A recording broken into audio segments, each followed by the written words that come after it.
In the grand tapestry of history, there existed a time when a simple sneeze could send shivers down one's spine, and a cough might signal the advent of untold adventure. Welcome to Victorian England, a place where illness met intrigue, and every ailment came with its own fashion accessory, often in the form of lace-trimmed handkerchiefs and medicinal tonics, more mysterious than a foggy London night. Imagine, if you will, lying in an ornate bed piled high with feather-stuffed pillows, cocooned in blankets so heavy that you become one with the mattress. It's a comforting prison, quilting you in like the delicate contents of a particularly paranoid oyster. Outside, a thick smog hugs the streets, filtering the orange glow of gas lamps into hazy halos that seem to whisper, "Don't worry, we've got things well in hand." It was in this environment that Victorian folk established a rather complex relationship with their health, calling upon ailments like one might summon a well-meaning ghost at a séance. For you see, in Victorian times, illness was not only a physical hiccup, but a social occasion of sorts. One couldn't merely be sick, but had to do so with all the theatrical flair of a Shakespearean actor laboring over a dying scene. Was it a head cold? Or were you languishing under a bout of melancholic malaise after an exhausting round at the opera? If not the latter, surely it was a condition requiring the utmost of dramatics. The Victorian sick room was a sanctuary where time stood still, and sometimes where you'd hope the visitor bringing beef tea might return before tea turned into a more adventurous broth due to the microbial advances of time. Medicine itself was a charming cocktail of herbs, leeches, and hopeful thinking. No block was ever too far from an apothecary's shop where drawers filled with botanical wonders stood ready to address every symptom from night sweats to hysteria. Even their names were an effort in unnecessary syllables. One did not simply have the flu. They were ravaged by an ailment that clearly demanded a drawn-out lamentation. For entertainment, besides the usual conundrum of staying alive, there was ample material to read, though warnings about diseased tomes inhabited the pages of both gossip rags and scholarly articles. Some whispered tales of catching ailments from beloved books borrowed from the local library, which only made the well-wishing caregivers bring in ever more rounds of light literature and lighter custards. It seems custards, in defiance of their own slippery nature, held great promise as a curative delight. In Victorian times, porridge was like that one chap at a party who just refused to leave. Every breakfast, lunch, and dinner lurked just around the corner with porridge-like consistency, always sprouting new ways to support the sickly palate, sometimes served flat in a pancake, other times pretending to be soup. Without a doubt, porridge was the unsung hero of Victorian medicinal cuisine.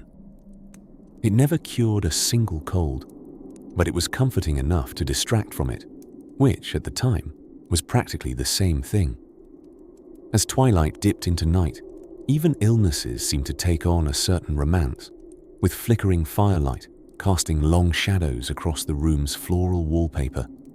The muffled sounds of street vendors wafted in gently, echoing the lullabies of Victorian street life, and reminding you that outside your cocoon, life continued its fervent, mysterious pace.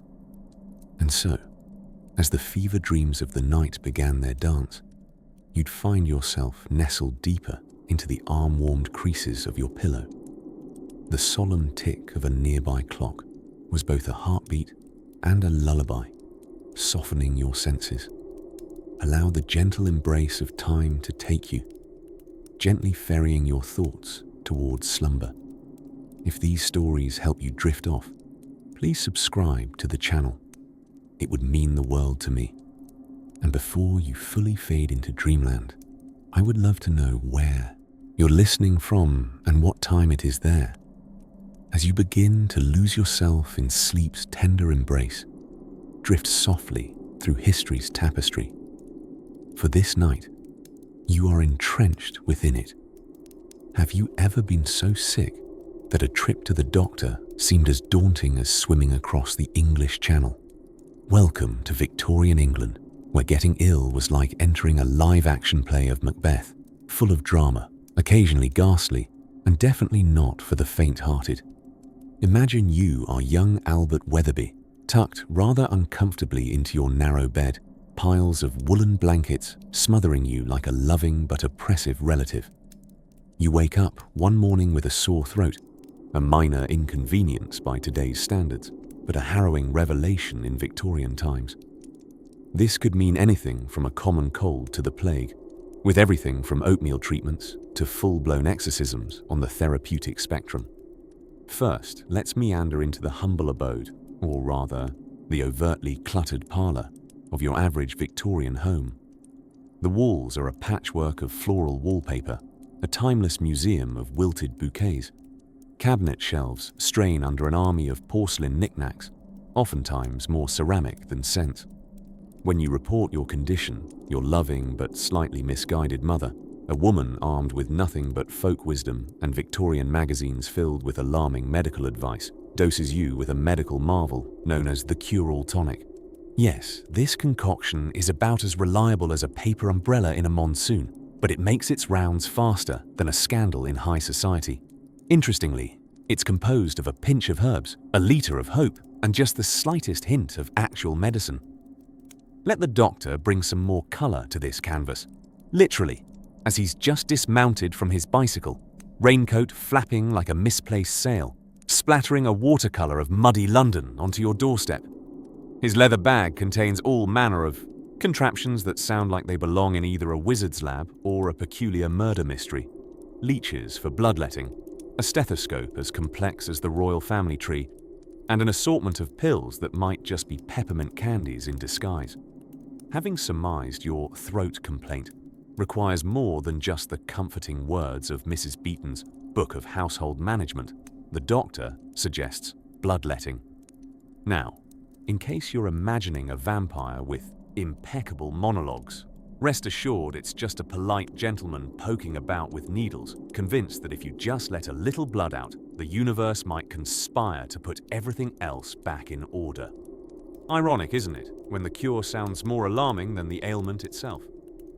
Lying back in bed later, surrendering to the odd sensation of lightheadedness that accompanies a successful bleeding, you enter a realm where drowsiness dances lightly with uneasy dreams. The gentle tick of the grandfather clock in the hallway plays like a Victorian lullaby, and you doze, wondering if someone might wake you with the news that you've recovered miraculously, or perhaps jestingly warn of a booming hat fashion disaster. As evening sets in with the comforting hum of a crackling hearth, you drift through a haze of velvet dark eyelids. The house is quiet now, save for the soft pitter-patter of rain against the window and the slight shuffling of a mouse who's made its uninvited yet tolerated home beneath the wooden floor. Our chapter leaves us between the conscious curiosity of the parlour's archaic remedies and the gently coaxing tide of sleep's embrace, as an echo of future remedies awaits with the rising sun. Picture yourself in a cosy Victorian sitting room, the gas lamps flickering as if whispering secrets through the hazy midst of their own laziness. An air of vaguely medicinal smells, a cocktail of camphor and lozenges, drifts lazily through the room. And somewhere, perhaps under the carpet or behind, the credenza, an achingly polite mouse, is typing its own droll little medical dissertation on the fate of cheese. Welcome to the delightfully odd universe of Victorian illness, where one could never quite tell if they were guests at dinner or a patient under the care of an antiquated physician.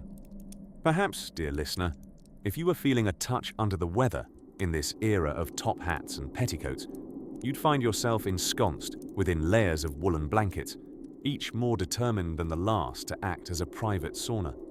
A relic of a nurse bustles in, carrying an imposing tray with medicinal concoctions that might easily double as industrial solvents, their fumes curling up like branches of an invisible cat murmuring sweet nothings into your feverish ear. But what about the famed Victorian doctors, the maverick adventurers of medicine?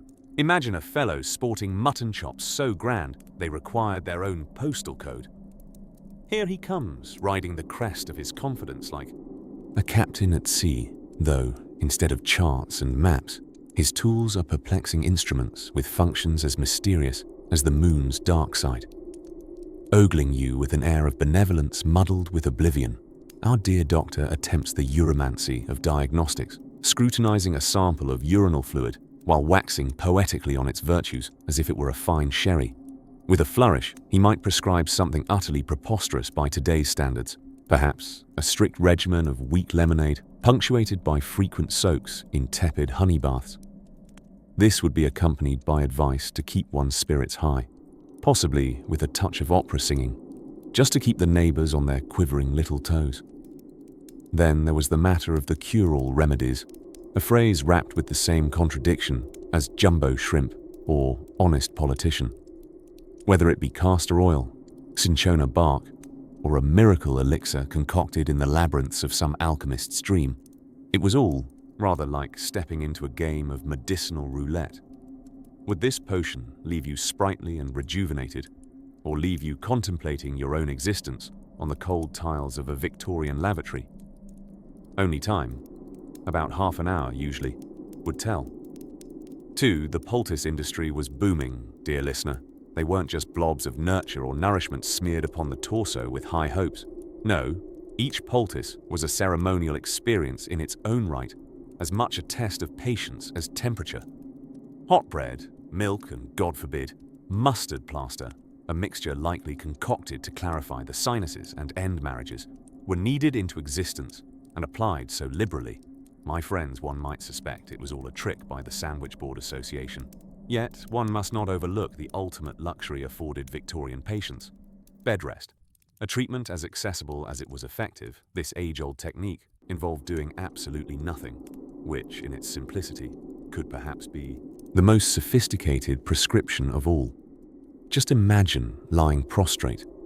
No machines beeping, no digital figures demanding attention, just endless sighs of resignation into crisp linen.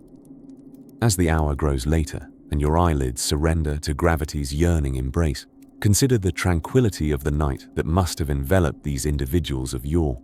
Faint echoes of phosphorescent waltzes from the streets below mix seamlessly with the whispering winds, bringing forth visions of horse carriages gently swaying, their wheels a soft lullaby orchestrated by cobblestones. And as the muffled toots of an indifferent steamboat announce their timeless journey down the Thames, allow yourself to drift deeper into that great Victorian unknown. For all its quirks and quackery, this time knew a thing or two about letting the mind wander far and wide, weaving dreams in sepia and sound. Off we float now to discover the little twists of fate and snickers from the past that await in our next soothing exploration. The enchanted year of 1845, a time when falling ill was akin to embarking on an unexpected and rather peculiar adventure. Imagine yourself strolling through the damp cobblestone streets of Victorian England, your senses muddled by the fog both outside and within, when suddenly you're beset by a tickle in the throat, a surefire harbinger of a week-long stay in the confines of your plush, four-poster prison. Yes, dear listener, you have, quite unceremoniously, caught a cold. But fear not, for in this era, the common cold is treated with a special blend of logic and whimsy. When the slightest sniffle plagued your usually stiff upper lip, there was an array of delightful remedies at your disposal. Imagine turning to Sally, the neighborhood apothecary's wife, for a magical tonics experience. Her ointments and potions, concocted from such illustrious ingredients as bat's ear wax and boiled donkey hooves, promised to cure whatever ailed you, or at least add a certain herbal bouquet to your misery. One can only marvel at those enchanting Victorian menus for the unwell. Upon falling ill, your diet would become at once luxuriously sparse and creatively confounding. Boiled tapioca graced the sickbed like royalty, while beef tea, an English kitchen staple, invited you to enjoy beef in its most liquefied form. Now, beef tea, which assuredly contained less beef and more imagination than one might expect, was often served lukewarm, a rather considerate gesture, as it saved you the trouble of burning your tongue whilst wincing at its taste. Lest we forget, mid-19th century medicine was not without its heroes. One such knight in linen armor was the family doctor. These practitioners of peculiar science with their stiff coats and even stiffer whiskers, brought a touch of dramatic flair to bedside manners. Imagine a doctor who had perhaps once attended medical lectures between rounds of croquet, peering over his spectacles and solemnly diagnosing you with a case of excessive humours. You'd be prescribed an invigorating regimen of rest, leeches, and if you were particularly lucky, a steam bath to cleanse your delicate constitution. The steam bath wasn't quite the soothing experience of today's spa retreats. Instead, you'd find yourself in a small, closet-like room, enveloped in a fog that brought to mind the steamiest of London's evenings. A ladle of water splashed onto red-hot coals sent billows of mysterious vapors swirling around you, a comforting reminder that, if nothing else, you could count on a consistent state of dampness, whether indoors or out. Should your ailment not recede at the pace of a drowsy tortoise, fear not, for the truly bold could opt for the most cutting-edge treatment, the sniff box. Before you raise a questioning eyebrow, allow me to explain. The sniff box was a small contraption filled with pungent salts, cherished for its uncanny ability to provoke an implausibly vigorous sneeze. And in that explosive act, you might dispel the foul spirits or phlegm plaguing your weary body. As you drift through these memories of days gone by, one mustn't overlook the therapeutic power of fashion. For indeed, the most potent defense against illness might just have been the layers of woolen waistcoats and layer upon layer of petticoats. Imagine the health principles at work here. Your body clad in enough fabric layers to insulate a small cottage, sweat becoming the universal antidote. With these Victorian soirees of convalescence guiding your dreams, you lie back with a sense of peace. Smile with a gentle appreciation for the peculiar charms of an era that transformed illness from mere misfortune into a rather theatrical escapade. Let us close this particular chapter of our journey, leaving behind the plumes of steam and rustling fabric as we prepare to step further into our time-traveling escapade aboard the gentle currents of history. Until next we meet. The cobblestone chaos of Victorian England, one could hardly avoid the occasional bout of the sniffles, or, as it was affectionately known back then, catching a touch of the vapours. It was a time when getting sick was less a personal inconvenience and more a chance for dramatic family gatherings and candlelit vigils by the bedside. If you listen closely enough, you might almost hear the gentle clink of porcelain teacups as we explore the peculiar world of Victorian maladies. Imagine, if you will, waking up one misty morning with the feeling that a sack of old bricks made a home on your chest overnight. Such was the plight of many Victorians, who didn't have the modern luxuries of flu shots or over-the-counter cold remedies. Instead, one had to rely on the formidable trio of woolen blankets, camphor-soaked scarves, and copious amounts of barley water. Speaking of barley water, the Victorians might have mistaken it for liquid gold. This murky concoction made by boiling barley, grains until even their closest relatives refused to recognize them, was widely believed to be just the tonic for those suffering from the malaise of the common cold. Its ability to make the drinker feel nourished, yet inexplicably unsure if they liked it, was unmatched in its day. For those who preferred their medicines with a bit more theatre, there was always the option of a mustard plaster. This charming remedy was a sticky paste of mustard powder and flour, enthusiastically slathered onto a piece of cloth and then, without warning, applied directly to the chest. It was said to draw out fevers and boost circulation, but mostly it was just a brilliant excuse to see if your neighbor actually could handle the heat. The appliqué would start as a delightful warm hug and often ended like a spicy wrestling match between skin and scorch. For those of robust constitution, or perhaps just a flair for the masochistic, Victorian physicians had no shortage of truly mystifying treatments. Everything from leeches to electrotherapy was in vogue, each promising miraculous results with an appropriately Victorian blend of assuredness and downright guesswork. Bloodletting, that old plucky standby, was equivalent to today's fad diets, promising health through the careful application of constant dread and minor blood loss. Then, of course, there was the bizarre but oddly comforting ritual of visiting the apothecary. Apothecaries were the bustling epicenters of Victorian cough and colds, filled with the gentle aromas of chamomile and the less gentle ones of liniment. Here, upon creaking floorboards, you could procure all manner of tinctures and tonics, each bottle enlivened with a label that offered both hope and a cursive promise of mild side effects. The Victorian apothecary was part medicine shop, part social hub, where one could trade symptoms like stocks and compare grades of malaise over a decidedly Victorian bickering of whose pharmacy bottle was the prettiest. Even the most spoilt sufferers knew that all maladies paled in comparison to the grandest of Victorian afflictions, the swooning. Not so much an illness as a cultural event, swooning was a pastime enjoyed by ladies whose grip on consciousness was conveniently enhanced by too tight corsets and the overuse of imaginative novels. It was a delicate art, featuring the kind of graceful collapse that would leave onlookers wondering if an Oscar might be in order. Of course, with any sickness came the elixirs and tonics, promising cures that ranged from mildly effective to hugely nonsensical. Some featured groundbreaking ingredients, such as coca leaves and raw animal liver extract, presumably to leave the illness so confused that it willingly packed its bags. Others contained that universal remedy, alcohol, ensuring that even if the cold wasn't forgotten, at least the sufferer was cheerily unbothered by it for a spell.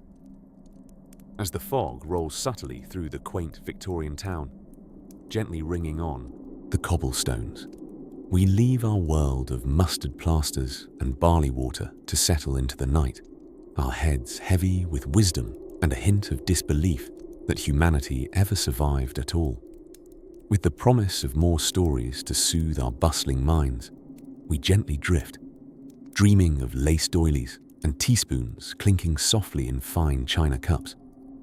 As the moon cast a gentle glow over the cobblestone streets of Victorian England, let us wander into the comforting haven of the apothecary's realm, a wonderland of curious concoctions and fragrant remedies, the medicinal equivalent of rummaging through a magician's hat. In the 19th century, these establishments represented the local university of ailments, where elixirs were brewed with the kind of enthusiastic guesswork that, in another realm, might have been mistaken for alchemy. Picture, if you will, an apothecary shop nestled among the gaslit streets. The outside promises mystique, with its large wooden sign painted with fascinating symbols that might as well have declared, "One-stop potion shop, all maladies welcomed."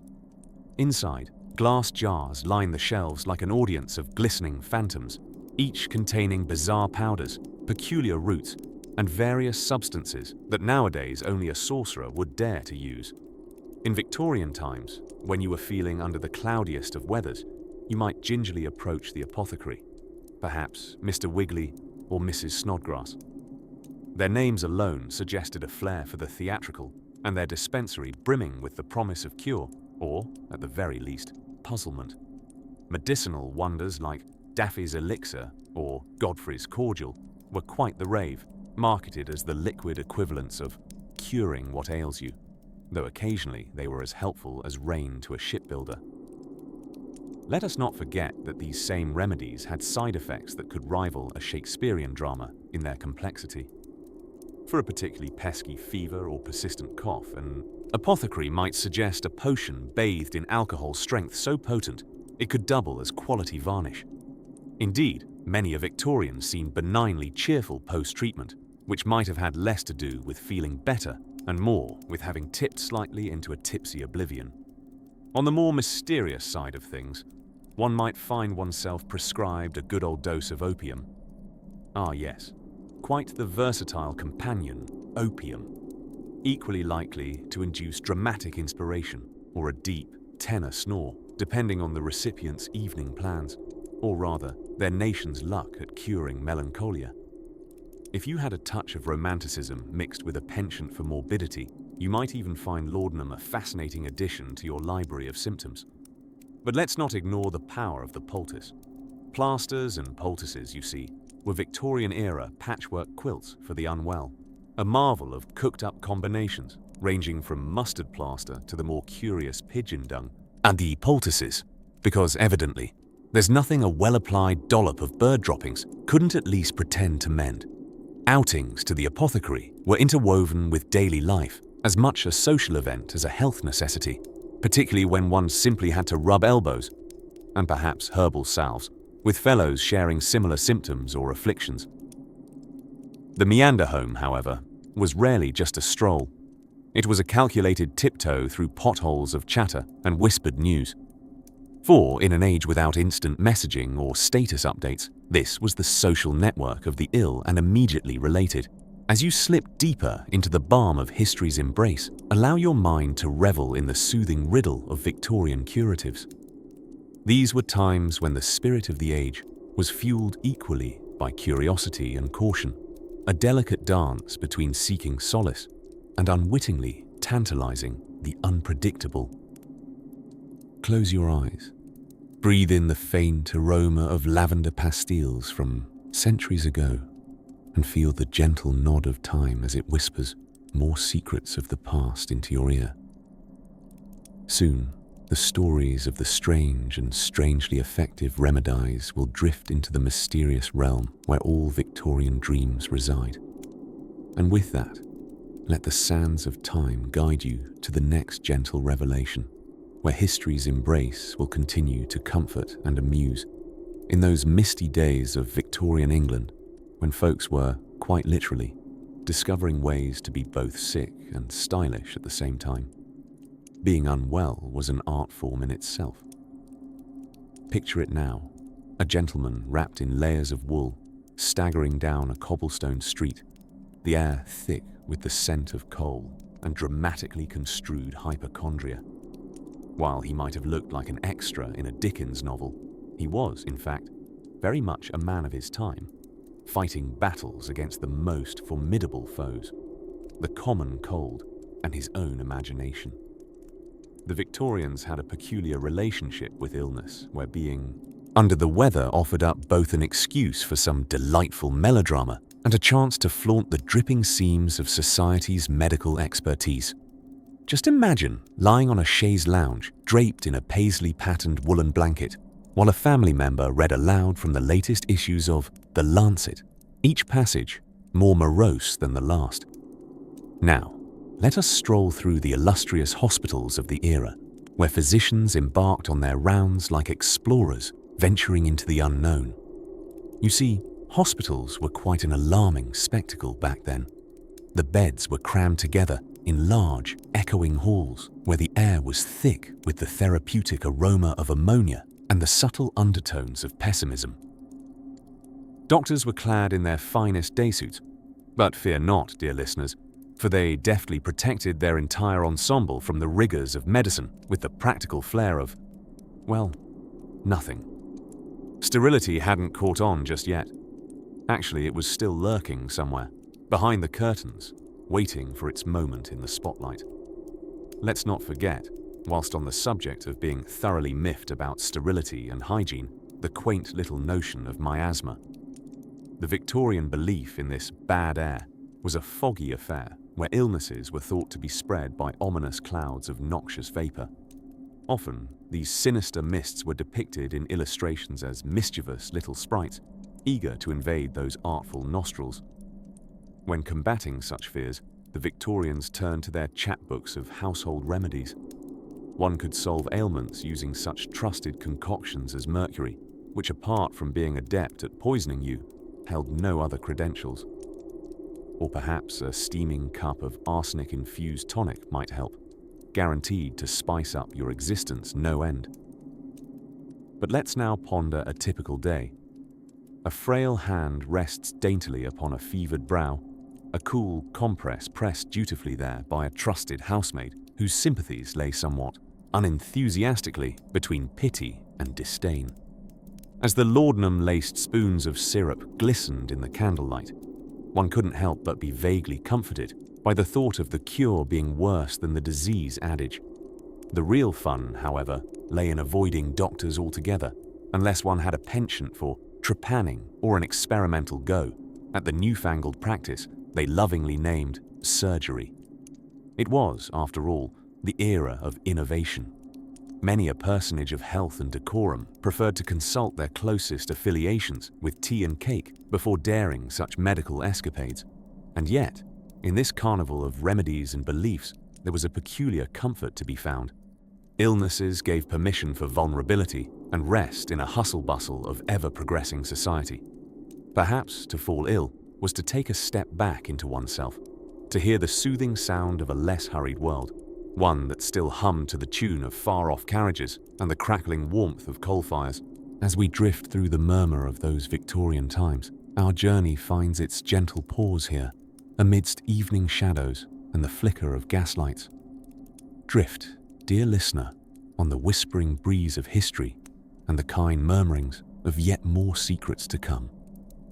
As we close our chapter, let your mind linger on these thoughts, tucked in with tender musings of age-old mysteries to soothe you further into the night, until the next tale beckons with a gentle rustle on the horizon.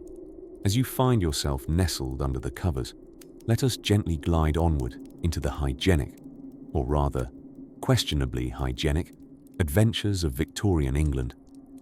Imagine, if you will, a time when medicine was more art than science, where medicine was prescribed with a sprinkle of guesswork, peppered with whimsy, and often garnished with downright befuddlement. Ah, Victorian England, the era that gave us steam engines, Sherlock Holmes, and an occasional but enthusiastic leech for dinner.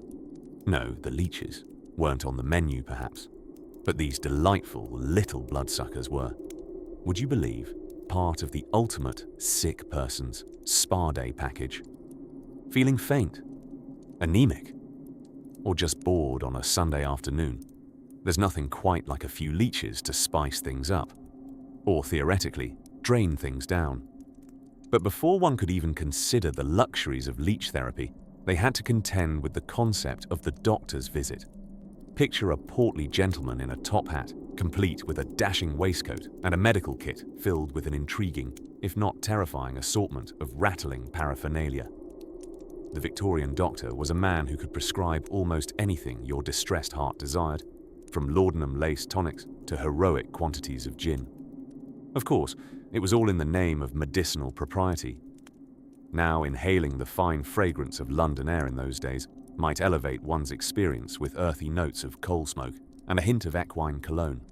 A bouquet, not for the faint-hearted. Today's respiratory woes were yesterday's casual stroll through industrial effluence. It was a city where every breath was a game of, what aroma shall we encounter next? Ah, the charm of unpredictable lungfuls. For more tangible ailments, the hard-working opiates were ready at hand. Laudanum, a delightful concoction of opium and alcohol, was the Victorian panacea, the magical elixir capable of soothing a countess's headache or lulling a fussy teething toddler to dreamland. All with the gentle flick of a teaspoon. Sweet, sweet, very mildly addictive relief. But what if one's ailment was more serious, say, a touch of smallpox or a soupçon of cholera? Fear not, for the intrepid Victorians had a solution: fresh air and cold water baths. Steaming hot tea juxtaposed with a brisk dunk, because nothing says, get well soon, quite like hypothermia. Of course, it wouldn't be proper Victorian medicine without mentioning the pièce de résistance, the lobotomy. For those unlucky enough to be diagnosed with a nervous condition, the Victorian era offered the delightful palette of shock treatments, or perhaps an early form of DIY surgery. Thankfully, we now live in times where remedies have shifted to softer alternatives like scented candles and yoga. In between these innovative treatments, the role of the apothecaries who populated busy market streets cannot be overlooked. A blend of pharmacist, herbalist, and sometimes part-time wizard, the apothecary's shop was a colourful cornucopia of dried herbs, mysterious bottles, and the occasional overly friendly rat. But rats aside, the apothecaries were often the unsung heroes of medicine, doling out advice that was part herbalism and part hopeful optimism. And so we've wandered through a vivid tapestry of turn-of-the-century medical practices, an era of contradictions where one could sip on arsenic and purify their ailing blood with a crusty bread poultice, with visions of hustling street vendors and the ceaseless clip-clop of horse-drawn carriages resounding in your mind. Take a gentle breath. Imagine drifting along the fog-cloaked avenues of London, guided by a constellation of gas lamps flickering out a lullaby, as this chapter wraps its tale around you like a cozy quilt. And as you turn the pages in your imagination, let the soothing transition carry you seamlessly into the next gentle descent into the peculiar humdrums of this most intriguing epoch. Ah, the Victorian age, a time when falling ill was practically the national pastime. Our sociable Victorian friends didn't have streaming services or social media, so they passed the time with a good case of the sniffles or something more elaborate, like scarlet fever. Let us saunter through London's coal-smogged streets, scented rather evocatively with eau de chambre pot, and into a realm where medicine was as much magic trick as science, and recovery was part endurance sport, part miraculous intervention. Imagine waking up one foggy morning in your drafty, flavorfully wallpapered bedroom, feeling feverish. Your esteemed Victorian physician would be summoned, arriving with a profound air of mystery in a carriage most likely borrowed for the occasion. No one moved quickly then, not even bacteria. He'd investigate your symptoms with the solemn seriousness of a detective solving a grand heist, but armed only with a pocket watch and an inexplicably long tongue depressor. One of their primary remedies was the practice of bloodletting. Ah yes, there's nothing like losing a pint or two to make you feel quite lightheaded, if not lighthearted. The belief was that illnesses came from an excess of blood or an imbalance of the humours, which, delightfully enough, were as serious as they sound. Blood, black bile, yellow bile, and phlegm. You can only imagine the pale delight of the patient as the esteemed physician or his robust apprentice wielded leeches like a scientist, concocting a vat of dubious enchantment. Perhaps, should the leeches not rouse your spirits or send you into a fitful longing for newer fashion accessories, you'd be subjected to a good mustard plaster, a sort of miserly Victorian spa treatment. It consisted of flour and mustard mixed into a paste and slapped onto your chest with the seamless application of house paint.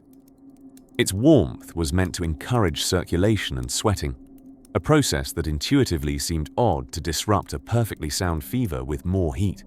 And who could forget the infamous pharmacist's counter, a place of mysterious concoctions and potions where bottles of laudanum, a potent mix of opium and alcohol, were doled out with the same nonchalance as one might hand over a packet of cough drops today. It's a wonder they even had crime in London with such readily available oblivion at one's fingertips.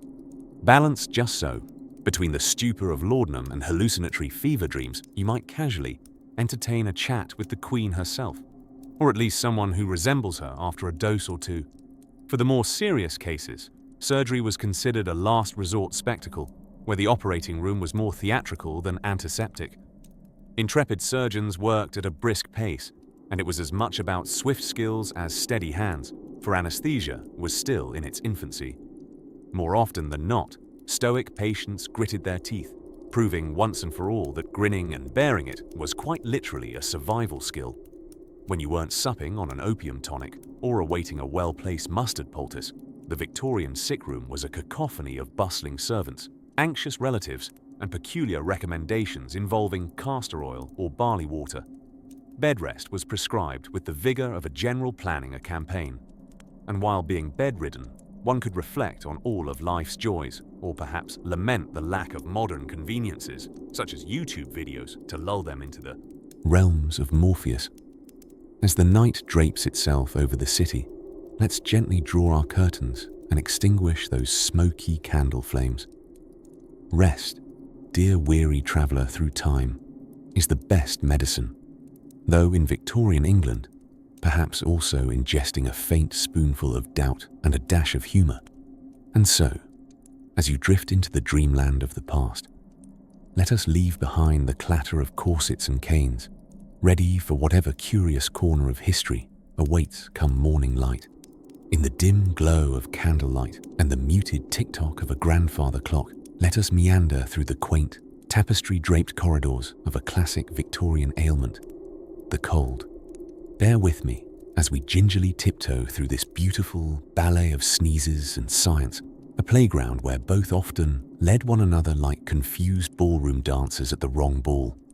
Imagine, if you will, a stately Victorian home, high ceilings, ornate wallpaper, creeping draughts, and a roaring fireplace, essential for any Victorian battling a bout of the sniffles.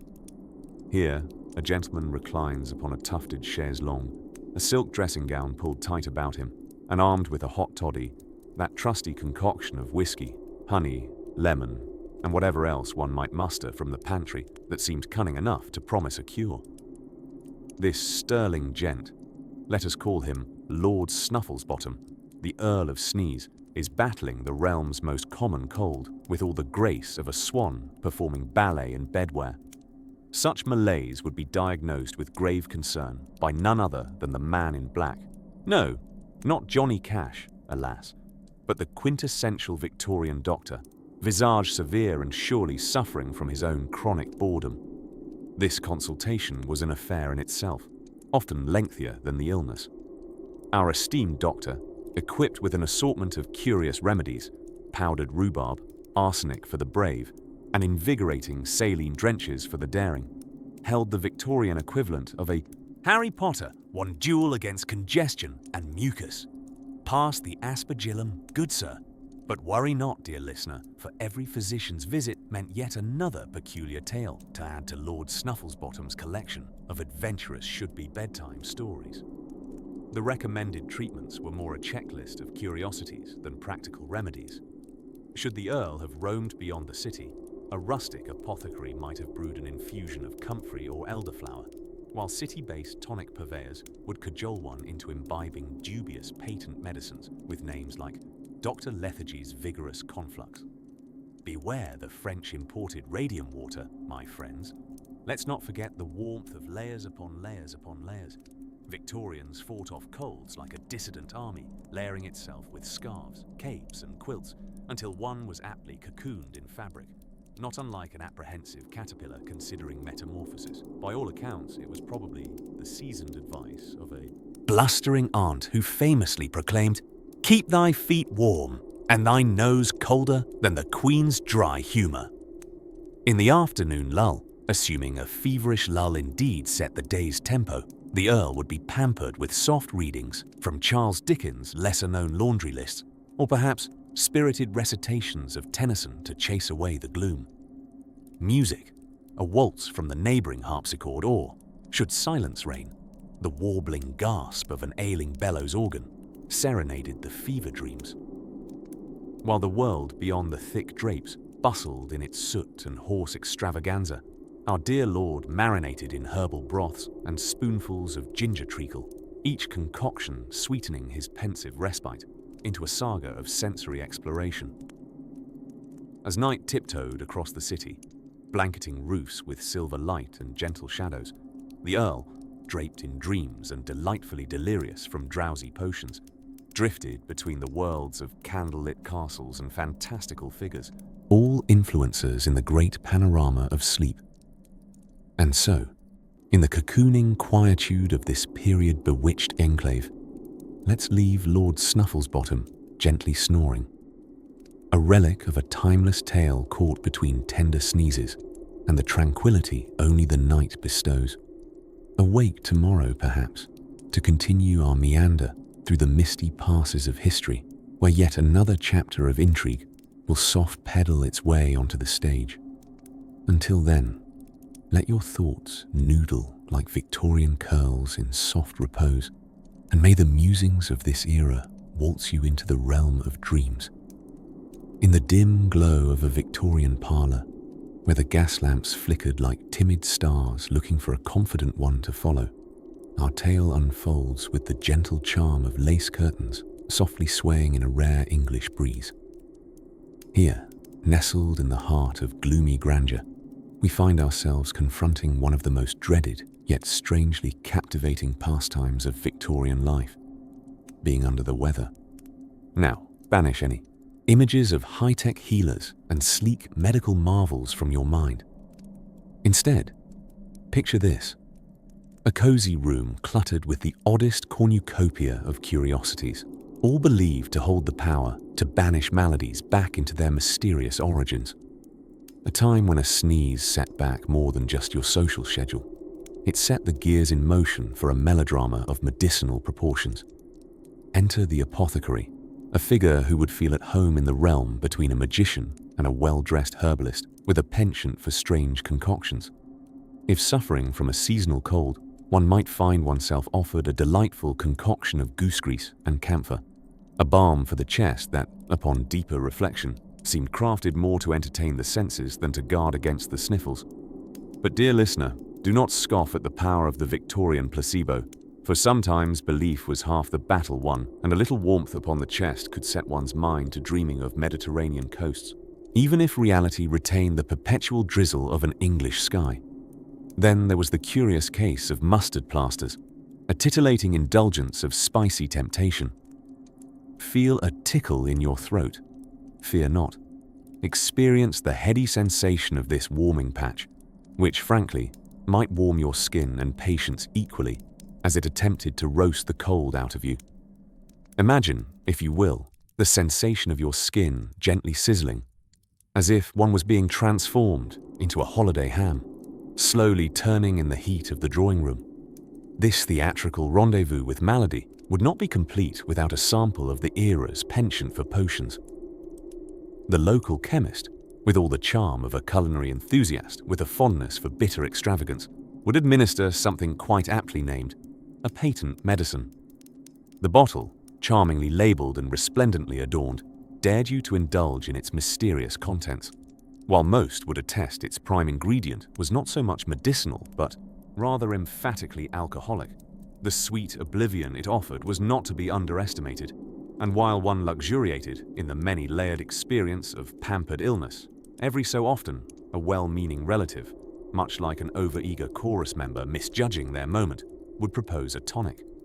With names as extravagant as Dr. Bungleforth's Vapors of Invincibility, surely one could be persuaded that courage, or at least a restless allure of wellness, lived within.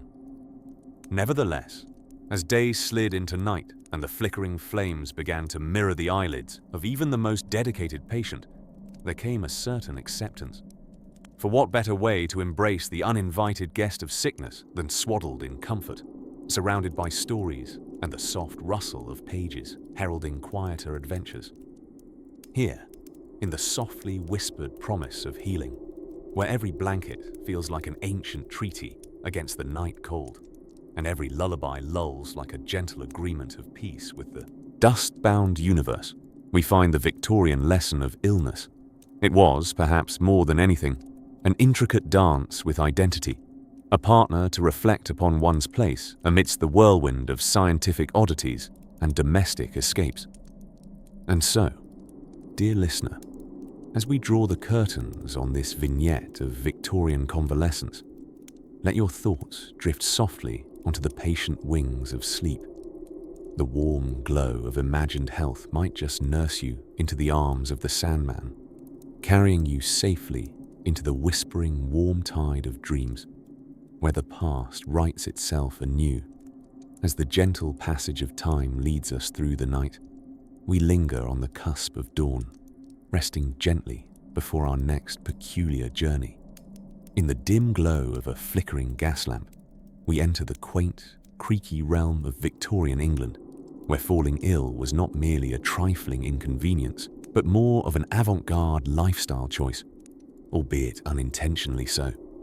Here, germs alongside mustaches were flourishing in popularity, capturing the imagination of the masses who eagerly adopted them with fervor.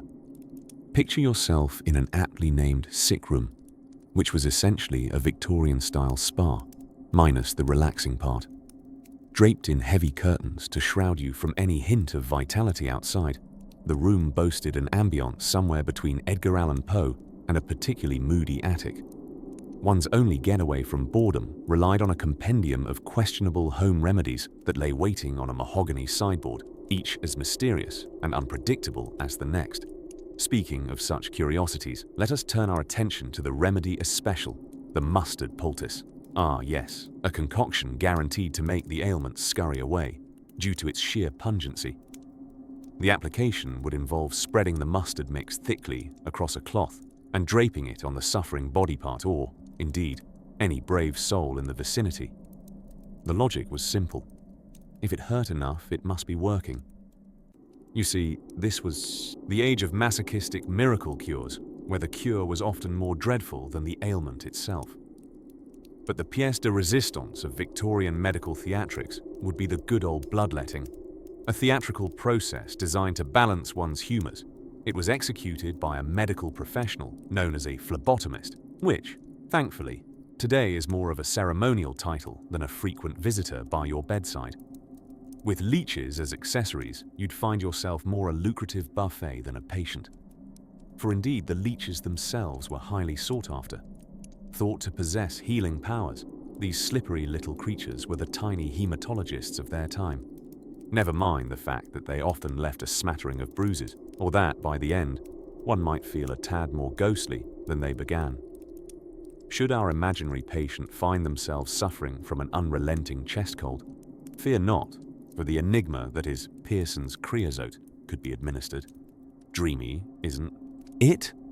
Capturing the scent of smoky chimney fires and perhaps a potent aftertaste reminiscent of licking an old coal mine, it was said to work wonders by generating both a cough and a wince simultaneously.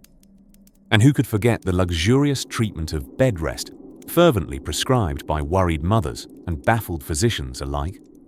To ensure absolute obedience to this regimen, family members might surround your bed, flipping through tomes or reciting poetry long enough to make slumber appear an oasis.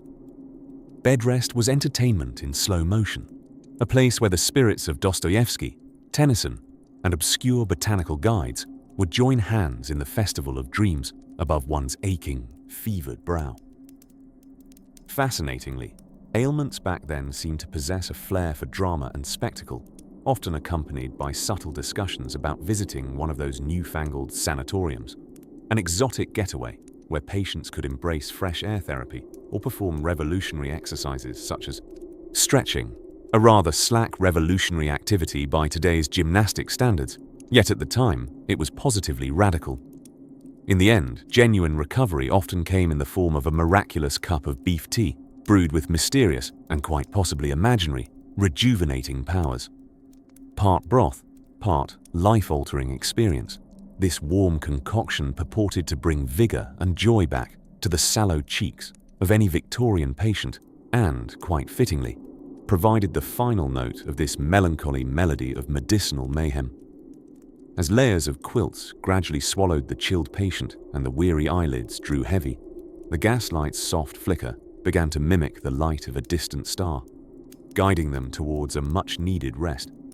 And though the pungent scent of mustard and beef might linger slightly longer than desired, the simple tranquility of dreams awaited patiently beyond the threshold of waking consciousness. With gentle hope for better days, we drift into calmness, curious about what the next chapter might unfurl as the dreams of yesteryear quietly lull us to sleep. Picture, if you will, the scene: a Victorian household, as proper and bustling as an oblique London rain, suddenly gripped by a rather dishonourable visitor, that most relentless and uninvited guest, illness. Now, in such times, one did not simply suffer in silence. No, the noble array of maladies called for dramatic displays worthy of a Dickens novel and involved the kind of rest more sumptuous than Queen Victoria's afternoon tea. Amid the clattering of teacups and the stiff authority of mustachioed patriarchs, the lady of the house lay ensconced in her plush bed, her cheeks rouged with the flush of fever. Her delicate cough was as faint as a spectral whisper, yet potent enough to rally the household into fluttering action. For the Victorian ailment experience was nothing short of theatricality, interwoven with earnest attempts at modest heroics. The doctor, with his grand arrival, announced, by the creak of a heavy bag and the click of boot heels on polished oak, a sound not unlike the ticking of an impatient grandfather clock, was the conductor of this tableau. Clad in sombre attire, he was both admired and feared, deploying Latin prescriptions as if they were ancient spells spun from a thoroughly sensible yet dusty tome.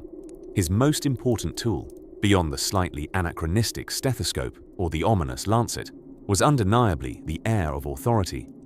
He would listen interminably to the rattling whispers of symptoms, nodding sagely as if decoding a symphony within the patient's chest, before proffering deeply contemplative advice, quite possibly involving both leeches and a sparing dose of laudanum for courage and ease. Meanwhile, the family maintained a sacrosanct vigil, a parade of earnest faces, offering homebrewed remedies of dubious origins, elderflower wine, and a variety of tisanes. The latter, of course, was less about achieving medicinal miracles and more about staging a sophisticated Pinterest of herbal mysticism. Now, onto the star performer, the humble sick room itself. It was an ambience cultivated with the precision of a Kensington garden.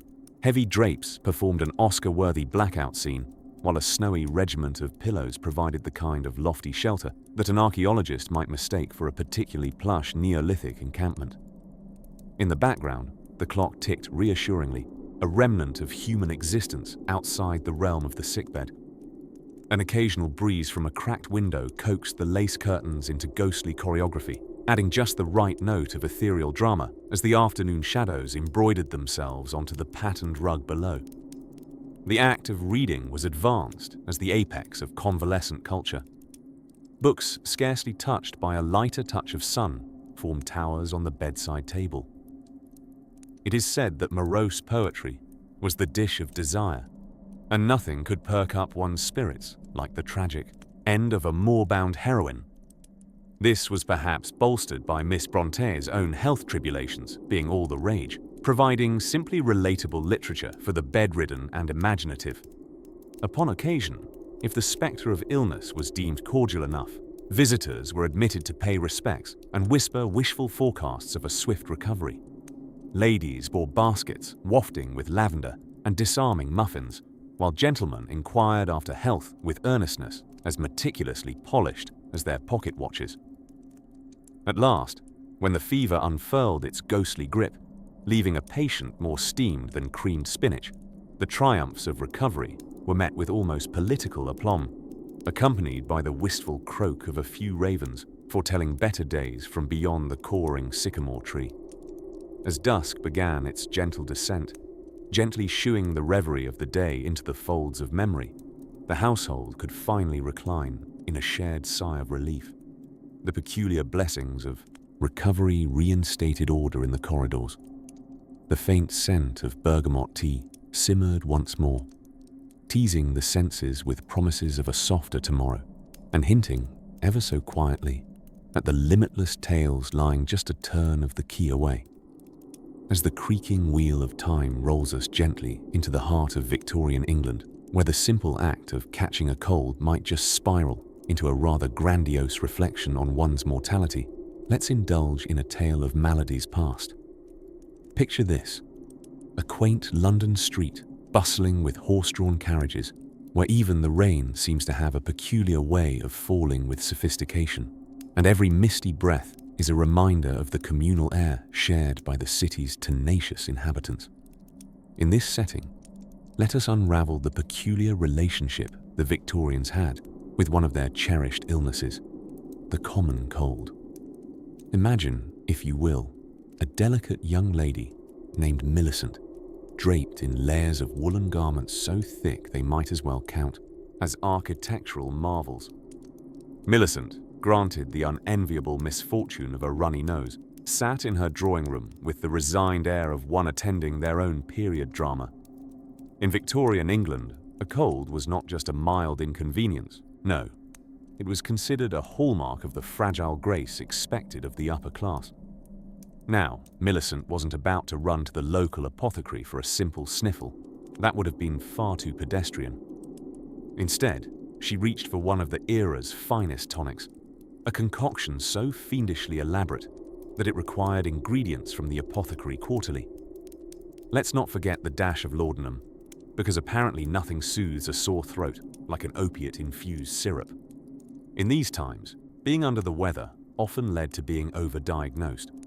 An array of remedies were prescribed, many of which, by modern standards, seem less like treatment and more like colorful suggestions in a game of guess where this came from?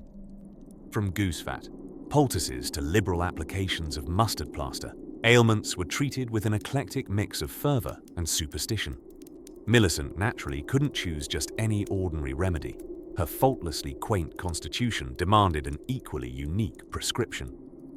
As she sat, a lacy handkerchief clutched to her nose, Millicent recalled reading about the virtues of curative milk baths. Thus, her solution was not found in the pages of medical journals, but rather in the frothy confines of the tub. Picture her now, an Edwardian Aphrodite surrounded by bubbles, with milk enough to rival an entire dairy, pondering the meaning of convalescence. But let us not forget the indispensable Victorian practice of calling upon the advice of Mrs. Plimpton, the neighborhood oracle of domestic ailments. Mrs. Plimpton was a formidable force, much like a small hurricane with the constitution of an iron kettle, and she was fiercely convinced that nothing healed the humours like a homebrewed chicken, broth with enough garlic to ward off vampires and, presumably, fellow Victorians. Amid all this, we cannot overlook the true miracle workers of the time. Leeches. Yes, those viscous little buddies were the Swiss Army knives of Victorian medicine. Millicent, however, was wary of leaving her well-being in the hands, or rather the jaws, of such slimy creatures. They were often employed to balance the body's humours, although one suspects they might have been humourless little creatures themselves. As Millicent's cold began to ebb, her symptoms miraculously abating more due to the passage of time than anything else, she reflected on the mysticism of the medicines, the cheer of the charlatans, and the honest-to-goodness belief that one's ailments were mere theatrical footnotes in a pompous play called life. It was with great, albeit stuffy-nosed, confidence that Millicent prepared to rejoin society, a community where the common cold was celebrated as a testament of one's survival skills in the great, unwashed metropolis. And as she adjusted her bonnet with dignified grace, she pondered the curious autonomy of the ailment that had, for a brief stint, elevated her status from ordinary city dweller to a venerable heroine of domestic drama. Thus, dear listener, as the curtain draws on Millicent's quaint ordeal, ponder the virtues of simpler times, where an innocent sniffle could spark an elaborate and entirely unnecessary medley of remedies. Let the soothing understanding of bygone cures guide you quietly to the brink of sleep, where the gentle serenade of a faraway trolley whispers hints of what's yet to come. Ah, the Victorian era, a time when corsets were tighter than a miser's purse strings, and medical practices were, well, let's just say, delightfully imaginative. Picture yourself lounging comfortably on a chaise longue, clad in a somewhat itchy, lace-adorned nightgown, as we gently wander through the intriguing world of ailments and remedies from days gone by. To be unwell in Victorian England was almost a national pastime. People gathered their infirmities like curious stamps, boasting odd coughs and unwieldy sneezes that could perhaps land them on medical journals of the bazaar. Imagine, if you will, as you drift serenely towards sleep, being prescribed by your doctor a fresh walk in foggy air alongside a hearty glass of scotch to fend off a rather pesky case of the sniffles. Yes, the medical philosophies of the age were as wonderfully perplexing as a Dickensian plot twist. Start with the respectable intellectuals of the time who believed that disease was not about the inconvenient bacteria. You know, those pesky, microscopic things we draw on paper nowadays to delight schoolchildren, but rather about emanating a miasma, a sort of invisible aura of unpleasantries wafting through the dank streets of London. Picture living in a world where one wrong whiff might lead to an unpleasant stay at the dear old hospital, perhaps riddled with lectures on the importance of fresh, albeit occasionally swampy, air. Now say you've caught what is delightfully termed the Victorian cough, a sound so melodic it could possibly be orchestrated, a prevailing cough that echoes through time. The standard solution might involve an intriguing concoction of bizarre ingredients, including arsenic, just a dash for zest, laudanum, or even chloroform. if you were feeling especially adventurous. Nothing like a little poison to spice up the common cold, wouldn't you say? Victorian clinics were filled with individuals swathed in layers of flannel, the material seemingly a remedy for almost any malady. A veritable Swiss Army knife of textiles. Imagine the blissful warmth of endless flannel swathes as you close your eyes, the soothing layers wrapping you in a cocoon of cozy impracticality. And don't forget about the ever-therapeutic practice of bloodletting, perhaps by the local barber, who doubled as a surgeon. Yes, that's right. The person trimming one's Victorian beard might also be casually letting blood. Quite the multi-talented gentleman. Consider then the fascinating idea of Victorian sneezing powder. Not quite the mischievous prank it sounds like, but rather a celebrated treatment for, well, just about everything. Feeling under the weather? Feel free to induce a good hearty sneeze or 10, for that is merely the body's natural way of dispelling those unwanted humours. It's a vivid scene, a room full of noble Victorians sneezing in unison, almost like a harmonious, impromptu symphony orchestra, whose only instrument is the nose. Not to be forgotten are the vast amount of tonics sold by travelling salesmen, whose carts were the very picture of health-inducing promise. These elixirs were wondrously vague in their ingredients, ranging from coca leaves, generously laced with opium, to extracts of mysterious herbs that dared not speak their names. Sip gently from these little bottles of oblivious delight as you drift, feeling the Sandman tickling the edges of your eyelashes, softly carrying you on a wave of warm absurdity.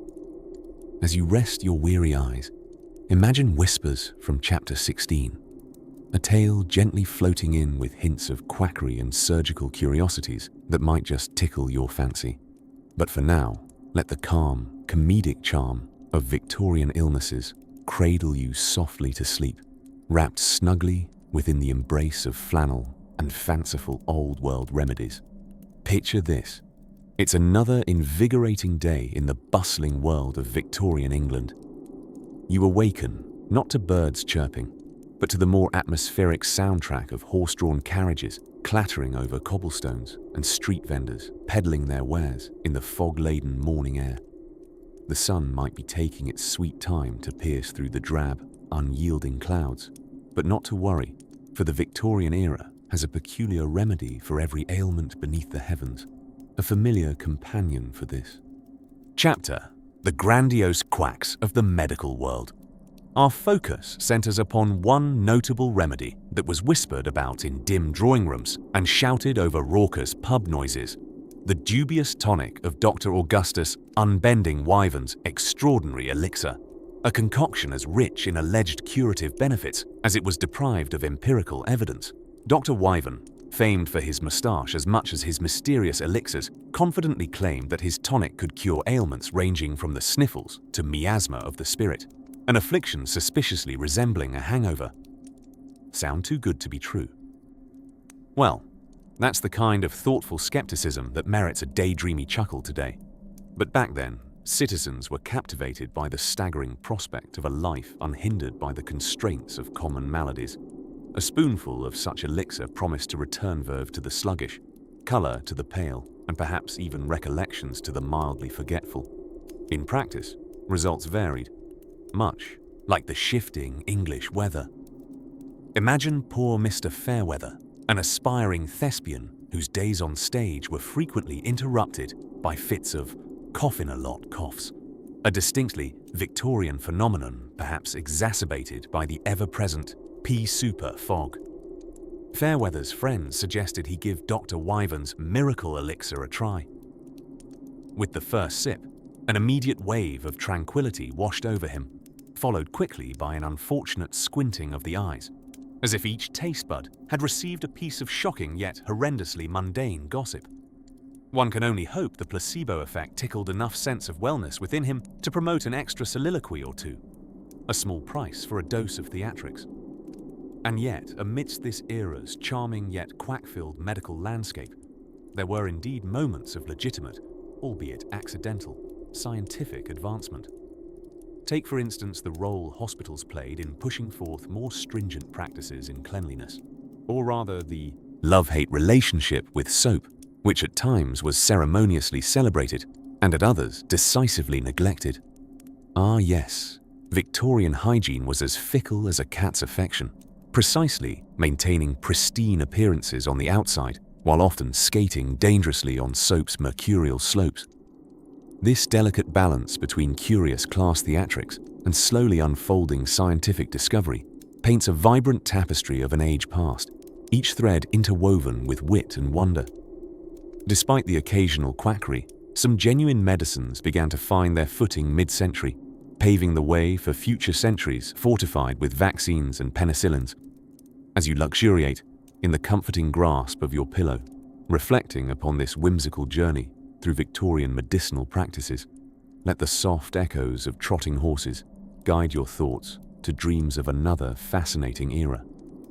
The scene dims, the oil lamp flickers, and our carriage is ready to amble onward through the foggy mysteries of history's next leg. As the fog of London's evening settled like a comfortable quilt over the cobbled streets, the Victorians busied themselves in a most peculiar dance of remedies and routines. It was a curious time when even a sniffle was treated with more drama than the entire repertoire of a Shakespearean tragedy. Picture this: a household servant, clutching her lace handkerchief, announces the appearance of a bad air ailment, her voice saturated with melodrama fit for a stage performance. In response, the head of the house swiftly uncorks a bottle of Mrs. Winslow's soothing syrup, a concoction so laced with morphine that even the fiercest of bears would drift off into sweet oblivion. Embraced not only by cranky infants but occasionally adults too, its calming embrace was more like a bear hug with sedative tendencies. Meanwhile, in another corner of the domestic theatre, the family doctor, a gentleman resembling a cross between an apothecary and a magician, arrived with his customary black bag. One might think this bag contained tools of healing. Instead, it was a Mary Poppins-esque repository of peculiarities. Leech, anyone? The Victorians believed in bleeding for balance, adamant that a few leeches could convert humours from surly to sanguine. Let us take a gentle stroll back through history to the time when bed rest wasn't just recommended. Nay, it was a full-blown bed dress experience. Envision a patient cloaked in layers of quilts, a teapot within arm's reach, steeping the finest chamomile close to a bedside fire. This elegant performance of convalescence went hand in hand with liberal applications of tinctures and balms, whether they were sourced from the pharmacy or whipped up in the kitchen, where the line between medicinal and culinary experimentation was charmingly blurred. As the family members gathered to pay homage to the afflicted, an impeccable atmosphere of calm enveloped the room, with voices hushed to murmurs softer than the rustle of library pages. In these moments, one could almost sense the gentle nod of approval from Nightingale-era nurses hovering in spirit above, viewing such congregation as akin to a spiritual retreat. Echoing footsteps of the doctor would conspire with the comforting murmur of neighbours, comparing notes on their own engagements with ailments. For chronic congestion, there was always the adventurously named habitual snuff, pulverized finely enough to clear out not just sinuses, but perhaps existential woes as well. Breath deeply and sneeze smartly, the Victorians believed, for a congested brow led to a congested mind. But what about the obstinate headache, you ask? Well, quicksilver was the solution to this metallic conundrum. Mercury treatments, laden with alluring promises of relief, were flummoxing in hindsight, an era blissfully unaware that their sought-after cure often unfurled a laundry list of afflictions more offensive than a Shakespearean insult. If the body grew feverish, cold water immersion was deployed, a remedy preferred for its rewards of simultaneous shaking and chattering, much rivaled only by a winter's frost. The theory was simple, yet amusing. Shock the system, and it might just remember to behave itself. Indeed, a playful nod to Darwin's survival of the fittest, encouraging body and mind to venture out of the discomfort of illness and back into the sensibilities of standard Victorian propriety. And so, the cycle flowed, with mothers, fathers, daughters, and sons all trusting implicitly in the rich tapestry of Victorian medical lore that tied their ailments to the homey comforts of bland broth and barreled treacle. As we quietly retreat from this cozy panorama of vintage cures, feel the gentle whir of history placing its fingers to lips with a whisper. As one chapter masks itself in shadows, another eagerly waits in the wings, drawing ever closer. In the heart of the bustling Victorian era, when the air was filled with the symphony of horse hooves and the odd yet unrelenting aroma of mulled chimney smoke, one found themselves in the curious company of malady. Yes, dear listeners, we are diving yet again into the curious and, dare I say, slightly clammy world of being under the weather in 19th century England. Picture, if you will, our dear Victorian friends shuffling their way to the apothecary, clutching their feverish brows and hoping not to collide with a puddle of something unspeakable. The Victorian apothecary, that venerable institution, was half laboratory, half mystical cave of wonders, where surprisingly green and suspiciously bubbling concoctions lined dusty shelves. Against this theatrical backdrop stood the apothecary, a figure both feared and adored. Part chemist, part wizard, they exuded a fragrant cloud of lavenders and mystery that seemed to promise both remedy and trepidation. Now, imagine walking into one of these establishments. You might doubt whether you stumbled into a mad scientist's lair, aware that each enticement placed on the shelves held just as much potential for mirth as it did for misery. Popular concoctions for common ailments included snake oil, surprisingly devoid of actual snakes, and tinctures of opium, a much-favored elixir that ensured you wouldn't remember feeling poorly, or anything else for that matter. And while it might be comforting to have your illness linked to planetary misalignment, the good news was the price didn't rise with Mars in retrograde. For the adventurous, or rather, for the unfortunate souls who had exhausted the patience of their local apothecary, there existed the charmingly ambiguous patent medicines. Cures promised to resolve everything from minor discomforts to grand existential crises, like one's inability to comprehend the enthusiasm for sideburns. Despite the lack of actual efficacy, these elixirs came bottled with hope, which, as many a Victorian will tell you, is merely a short step away from actual treatment. When bedridden with a chill, it was customary to call upon the services of a nurse who would pop by with her own agenda of remedies, most of which inexplicably involved copious amounts of alcohol. Ale and wine were prescribed generously. Were they effective in curing the illness? Perhaps not. But they did provide solace, much like a cozy chat with a well-imbibed friend. In more serious cases, the Victorian sickbed would see a procession of well-meaning acquaintances armed with remedies labelled as homely, which included onion poultices or mustard plasters for the chest. For our modern imaginations, these might seem like questionable culinary choices that were misplaced. Yet to the Victorians, such methods were the pinnacle of treatment sophistication. Within the confines of a drafty sitting room, the patient lay there, enveloped in layers of woolen blankets, feeling less like an invalid and more like a newly baked pastry waiting for a discerning taste test. But of course, being sick was not solely a solitary affair destined for dimly lit rooms. Indeed, the art of conversation was alive and well among those ailed. Gentle visitors would pop by, settling in for a fight against boredom, and one assumes the occasional drifting sentence due to the soporific effects of another bottle of patent medicine. A most peculiar custom of the time involved displaying an illness shield, an arrangement of various herbal buds pinned on the door to signify to outsiders that the household was hostage to sickness. It was an especially efficient strategy to avoid unwanted callers, as was the modern equivalent of refusing entry to anyone trying to sell you either salvation or home insurance. As the night deepens and so does the hold of our illness story, we find solace in the knowledge that, although the Victorian methods may have been peculiar at best, they paved the way for the healthcare systems we know today. True, leeches have gone out of style save for the odd spa. Day indulgence. But an appreciation for honeyed tea and the charm of a woolen blanket have remained steadfast. With the gentle ticking of time telling us it is nearly the hour to close our book of Victorian ailments, let us drift onward into realms of lavender-scented dreams. And perhaps, if we've been so imaginative, the gentle snoring of our collective ancestors' spirits guides us gently into the next chapter of curiosity. As the soft, flickering light of a half-melted candle dances lazily across the wallpaper, so too do Victorian remedies for illness pirouette between the whimsical and the woefully ineffective.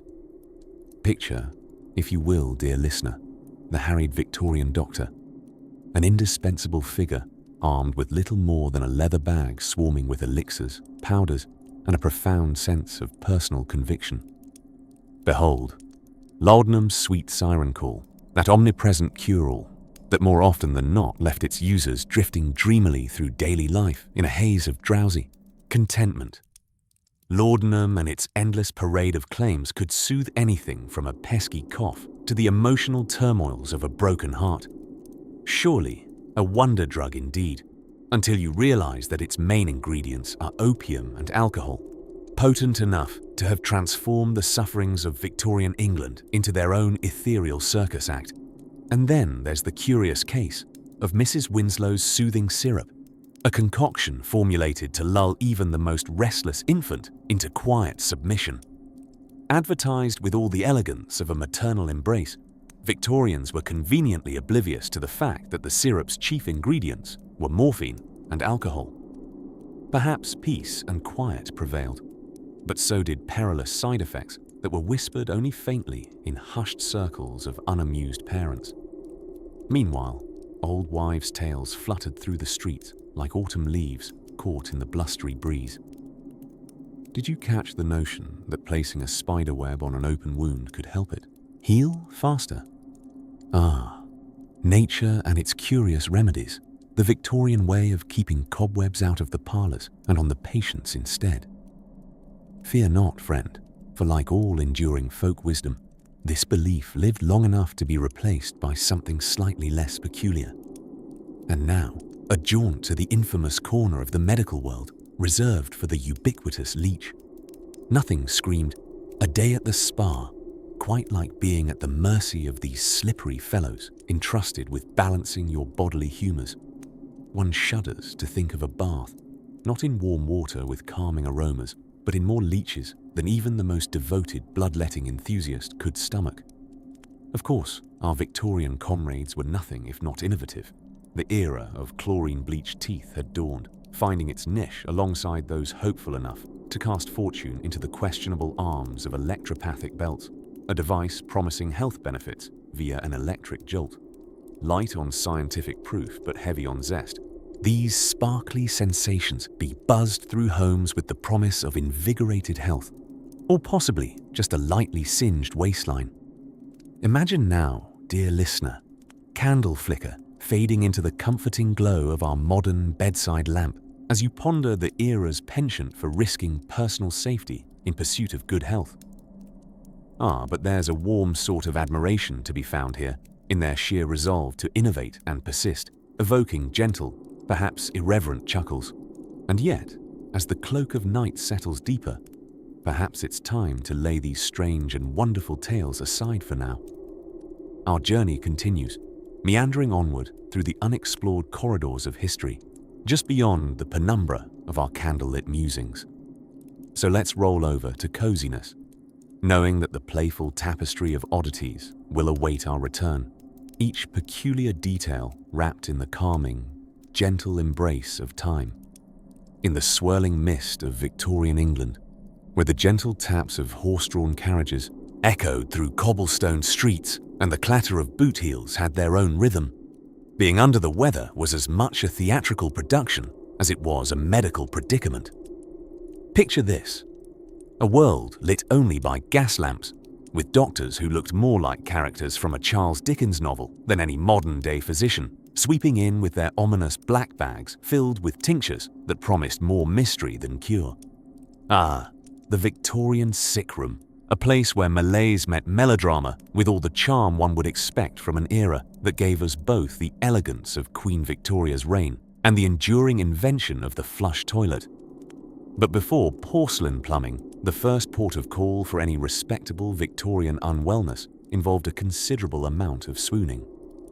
One might think that swooning was an art form, with the likes of furniture designers crafting fainting couches, an elegant station of repose for the ailing aristocrat or the fatigued fashionable.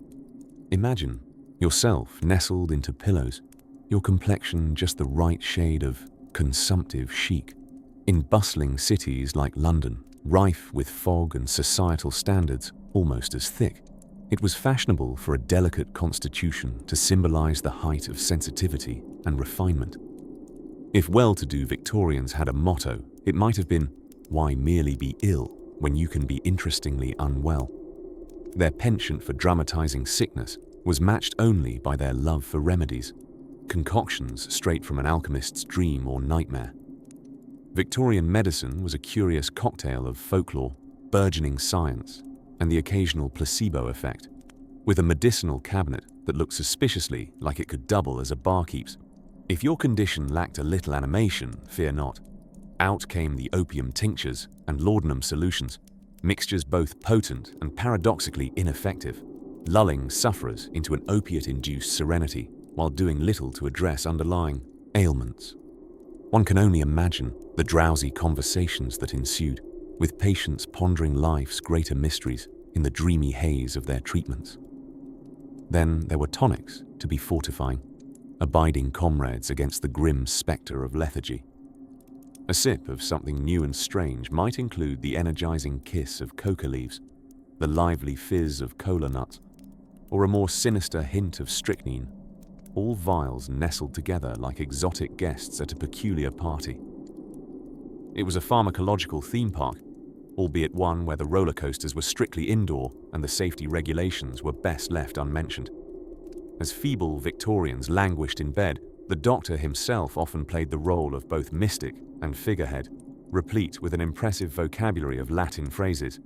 He might diagnose a patient with a case of neurasthenia, or prescribe rest, and perhaps a seaside retreat, as ocean air was deemed the tonic of all tonics. You see, the Victorians had a penchant for attributing curative powers to almost anything: sea breezes, mountain air, or even a brisk walk through Hyde Park, provided one remained at a safe distance from offending mists and overzealous doves. And so, the patient lay ensconced within their cocoon of blankets, surrounded by an air of delicate mystery, scented faintly with lavender sachets and the blended bouquet of myriad herbal distractions. Here, in the twilight hours, as the gaslights flickered and dimmed, one could contemplate the grand pageantry of Victorian medicine, pondering if perhaps one's indistinct malaise wasn't so dreary after all. As you drift into the silk embrace of slumber, allow the quaint charms of this bygone era to tuck you in beneath their patchwork quilt of gentle absurdity and a gentle smirk. Sleep now, for we shall soon meander further into the whims and whispers of this splendidly peculiar age, as the clock of our narrative tick-tocks us into the slightly feverish rhythm of Victorian England's sick rooms. Let's loosen another button of our tightly corseted curiosity and delve into the delightful curiosities of convalescence from a quaint era. Picture this, if you will, a cozy chamber dimly lit by a gas lamp or the flickering glow of a candle, where shadows dance playfully on wallpaper with floral patterns so complex they could quite possibly induce a headache of their own. It's here that we meet our protagonist for the evening, the mighty mustard plaster, which, contrary to what you may think, wasn't an errant recipe concocted by an overzealous Victorian chef. Nay, this was the staple remedy for ailments ranging from rheumatism to pleurisy. Essentially, it was a fiery concoction of ground mustard seeds and water spread lovingly like marmalade on an old piece of flannel. This flannel jacket of medical adventurism, once slapped onto the unsuspecting chest or back, provided a searing warmth that one could liken either to a gentle heatwave on a summer's day, or, as some Victorian folk swore, a newfound layer of skin. Patients would lie back as best they could, appreciating the peppered aromas coursing through their poor beleaguered lungs while their skin attempted to recalibrate to a shade a lobster might envy. For amusement, let's not forget that the healing power of rest was often prescribed with an earnestness that presumed the patient had oodles of time and servants to tend to their every whim.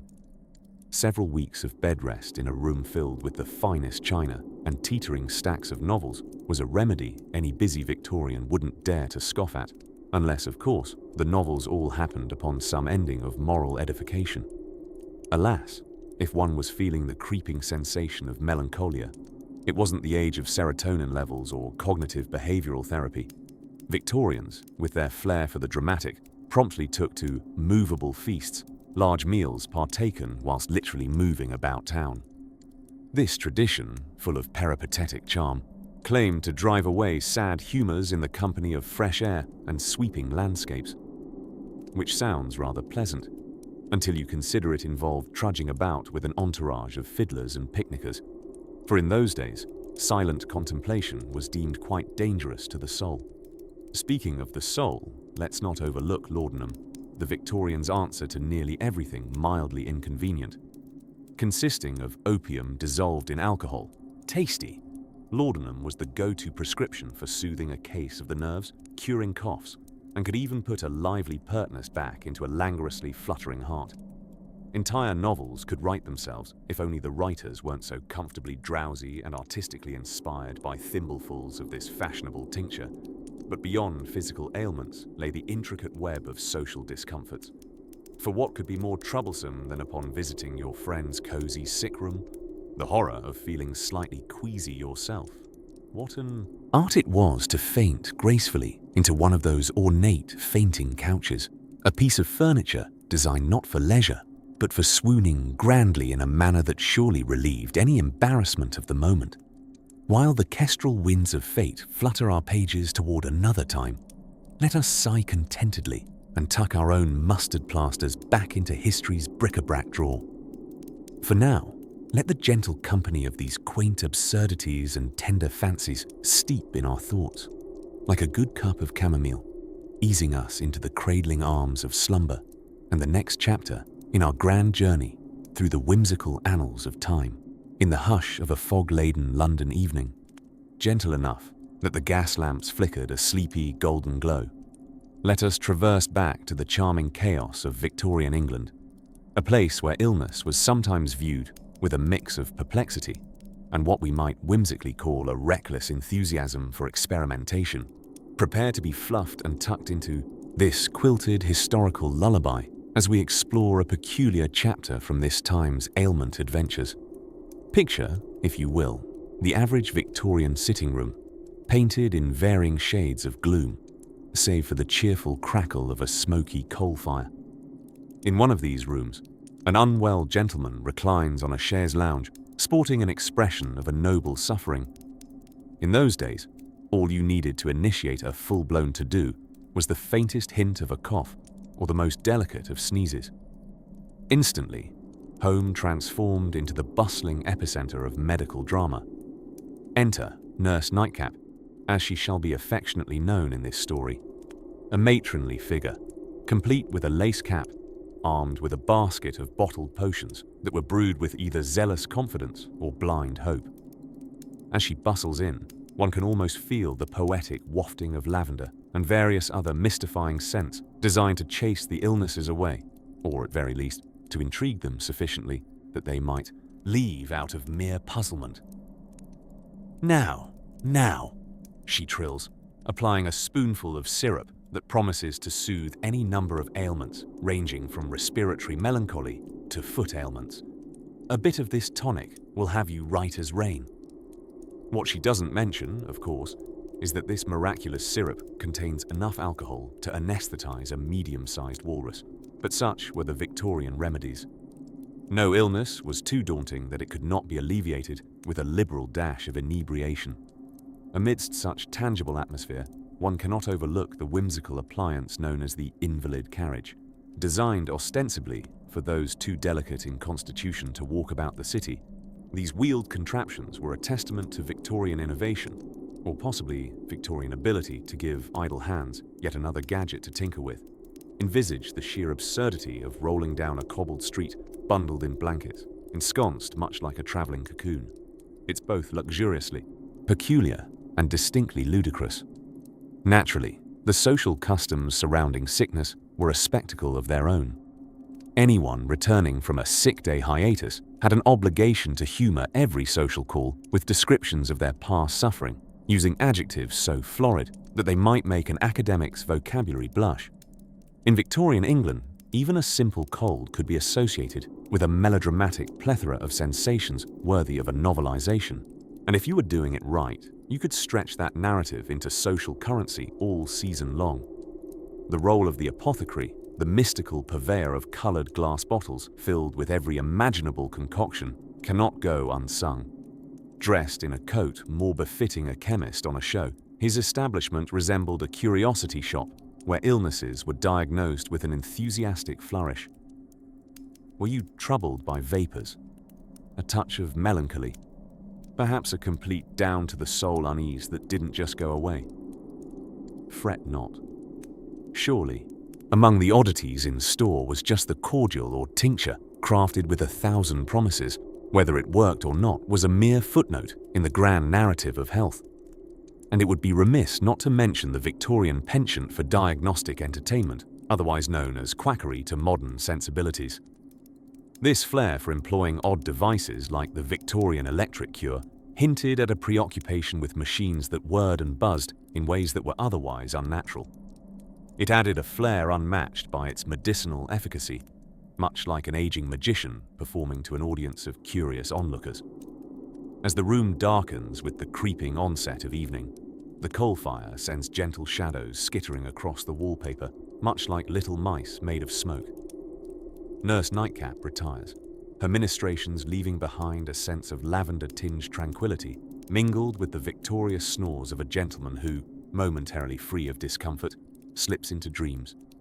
Thus, with this chapter beneath our historical quilt, we drift toward the next page turn of Victorian woes and wonders, a journey into the realm of dining discoveries, where even the art of digestion held its own tapestry of humor and historical charm. Until then, close your eyes, dear listener, and nestle deeper into the embrace of sleep. As the clock ticks gently, drawing us ever closer to the warm embrace of night, let us meander down the cobblestone lanes of Victorian England, where an entirely different sort of epidemic lurks, not of fever or pox, but the curious affliction of boredom in recovery. Now, picture a drawing room, curtains thick with patterns, windows slightly ajar, to let in the sounds of a bustling street below, where clip-clop of hooves form a symphony with the whisper of kettle steam. Here lies our patient, cosseted in a plush armchair, swathed in layers of quilts like a rather confused onion. Let us call him Humphrey, such a characterful name destined for gentle adventures in wellness. Humphrey, you see, is tethered to his armchair by the unwritten laws of the invalids of the era. Having recently survived a mild bout of something nebulous yet Victorian, perhaps a case of the vapors or simply an aversion to Monday mornings, he is now prescribed to a strict regimen of doing nothing, which somehow feels akin to a full-time occupation. Beside him, on what one might generously call a side table, though in reality more wobbling plank on two legs, are the staples of the recuperating. A concoction smelling of elderflower and yesterday's feet, thought to be tea, and an open copy of the latest serialized novel, its pages occasionally fluttering in the draft as if in an optimistic bid for autonomy. Humphrey sighs, a deep and theatrical exhale designed more for the benefit of any potential eavesdroppers in the vicinity than for his own pulmonary health. Outside, the street vendors are calling out their wares, everything from roasted Tekin chestnuts to cure-all tonics, claiming to leave users feeling 30% more Victorian. But for Humphrey, such excitements are worlds away. His world is pastel-shaded, his daily schedule a ritual dance of tea-steeping, novel-napping, and, for an exotic twist, the occasional game of solitaire, which, unbeknownst to him, provides his watch-strapped wooden table its one true moment of dizzy excitement.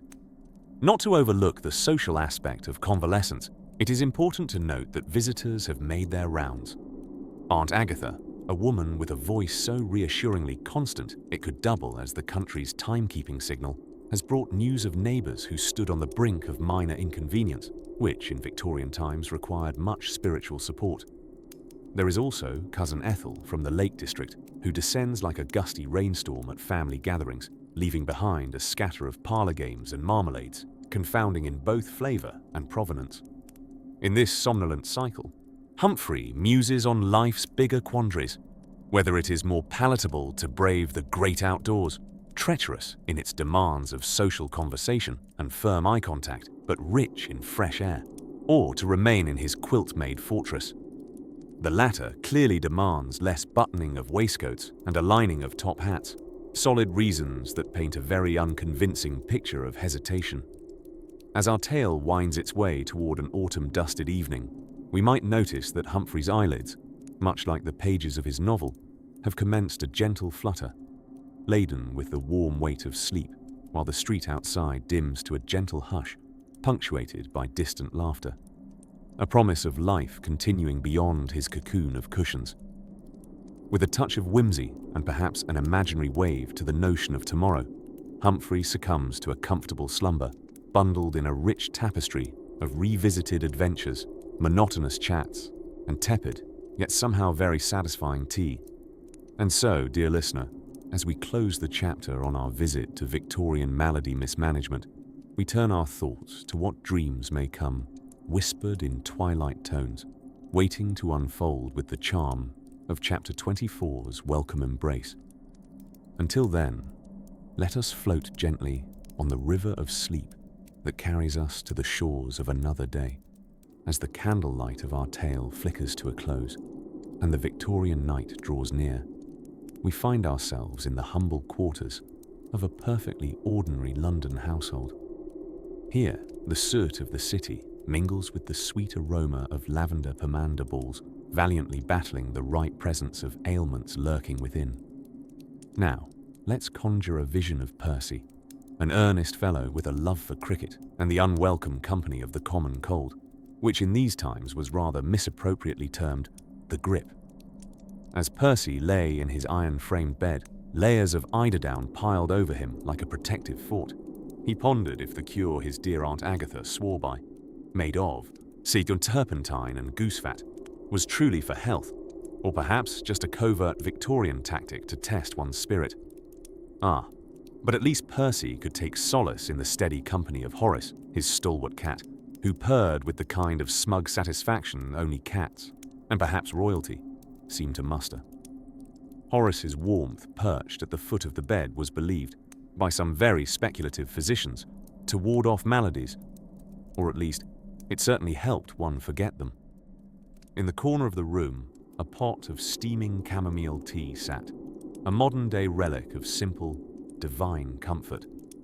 You see, post-consumption, it was not uncommon for a Victorian to add a dash of spirits to their tea, perhaps as a bracing salute to health, or just a cheeky nod to pleasure in disguise.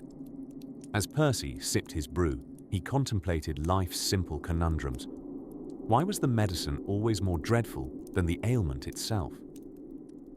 Meanwhile, Mrs. Potts from next door, a lady with a fondness for gossip and tisanes, tapped gently at the window with the kind of discretion only achieved by smashing a parlour fan against glass. She came bearing the latest tonic, a powdery concoction passing for medicine, and rumoured to have been blessed by an apothecary some towns over. Percy gratefully accepted, knowing despite its dubious origins, it was the thought that counted, or at the very least, its ability to divert conversation from his incessant sniffles.